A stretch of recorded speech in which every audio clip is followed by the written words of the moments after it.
Signor Presidente, la proposta della Commissione di esonerare l'introduzione e la traslocazione di impianti di acquacoltura chiusi dall'obbligo di autorizzazione non poteva non essere accompagnata da una definizione più rigorosa dei requisiti che questi impianti dovranno rispettare.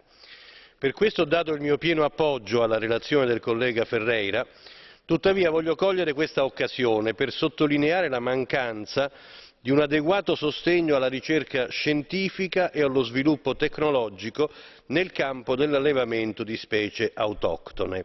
Un maggior sostegno in questo settore è fondamentale per lo sviluppo sostenibile dell'acquacoltura europea. Solo in questo modo potremo diversificare la produzione e l'offerta alimentare, garantendo un miglioramento della qualità e una maggiore sicurezza dell'ambiente.